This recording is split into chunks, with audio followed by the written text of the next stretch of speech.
Ok, vậy aiរួមtu vai ai ngom cóគ្នាយើង comment ថាវាគឺជាកាត់ fry ឯង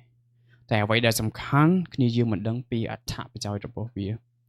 ជាក់ស្ដែងកាត់ fry នេះនៅក្នុងផ្ទះយើងគួរតែមានម្នាក់មួយទៅទី1យើងទុកកាត់កៅអៅឬក៏កាត់ព្រុយឬក៏អ្វីដែលសំខាន់គឺកៅអៅដែលទើបតែទិញថ្មីកពបកតាបនិយាយរួមឲ្យតែរបស់ថ្មីកាត់អាតែមពីក្រោយព្រោះវាមានអត្ថប្រយោជន៍មែនទែនហើយសម្រាប់កាត់ថ្ងៃទី2គឺតាក់ទងទៅនឹងសក់បើសិនជាយើងទៅជាងហើយយើងអត់ពេញចិត្តណាពីម៉ូដរបស់គាត់យើងអាចយកកាត់ថ្ងៃនេះយកទៅកាត់បានណាកាត់នេះបើសិនជាយើងគិតថាអូអាខាងលើនេះវាវែងនេះយើងអាចទិញកាត់ថ្ងៃមកដាក់តែឆ្វាច់តែម្ដងហ្នឹងហើយជាអត្ថប្រយោជន៍នៃកាត់ថ្ងៃជាក់ស្ដែងកាត់ថ្ងៃនេះគឺខ្ញុំបានប្រើវាមិនមែនខ្ញុំបានប្រើវាគឺអ្នកផ្ទះគឺទិញវាយូរឆ្នាំដែរហើយបងប្អូនបើនិយាយចំទៅចូល4-5ឆ្នាំយ៉ាអ្វីដែលយើងនិយាយពីមិនថាគុណភាពរបស់វានៅតែបន្តល្អហើយមួយវិញទៀតវាកម្រច្រេះបងប្អូនកម្រច្រេះអ្វីដែលអ្នកទាំងអស់គ្នាគួរតែដឹងគឺតាក់ទងទៅនឹងភាពកកិតកាន់តែខ្លាំងមុតកាន់តែខ្លាំងណាឃើញទេគឺសម្ដែងអូខេអាមែនចានតាក់ទងទៅនឹងកន្ត្រៃនេះមែនចានហើយសម្រាប់ brand កន្ត្រៃនេះគឺ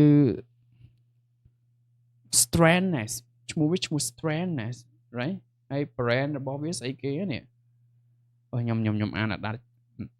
តែម្ដងអូខេអញ្ចឹងបើនិយាយពីវត្ថុធាតុដើមនេះគឺជាដែកមួយដែកនេះគឺខ្ញុំគិតថាដែកដែលវាធ្វើចេញមកវាអត់ណាច្រេះនេះគឺជាដែកមួយដែលល្អហើយបងប្អូនដែកមួយដែលល្អហើយមួយវិញទៀតនេះកន្លែងនេះបងប្អូននេះកន្លែងនេះគឺវាមានជាប់ល្អមែនតើគឺខ្ញុំមិនដឹងថាគេបិទកៅឬក៏ធ្វើអីទេបានវាជាប់ល្អដល់ថ្នាក់ហ្នឹងពីមុន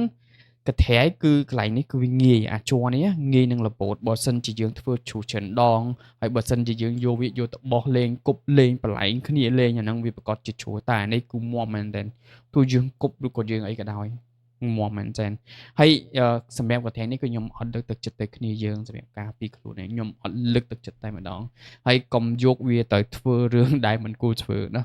កុំយកវាទៅធ្វើរឿងដែលមិនគួរធ្វើយកវាធ្វើរឿងដែលមានប្រយោជន៍ទៅសម្រាប់ណារបស់បើសិនជាយើងធ្វើវាឲ្យមានប្រយោជន៍គាត់ជាមានប្រយោជន៍តែបើសិនជាយើងអាងអីទៅកន្ត្រៃឆ្លោះគ្នាហូរកន្ត្រៃអីហូរកន្ត្រៃងាប់តែម្ដងអ្នកលោកកន្ត្រៃបើគាត់ជាលក់លេងដាច់អីអញ្ចឹងត្រឡប់មកវិញទាក់ទងទៅនឹងកន្ត្រៃនេះគឺល្អមែនទែនខ្ញុំនិយាយពីកន្ត្រៃនេះតែម្ដងនិយាយពីអីគឺនិយាយពីកន្ត្រៃគួរតែមានម្នាក់មួយនៅក្នុងផ្ទះហើយសំណួរសុថាទិញនៅណាក៏មានលក់ដែរអត់ទៅផ្សារទិញទៅមិនខុសទេទិញទៅមិនខុសទេអាមមែនតើ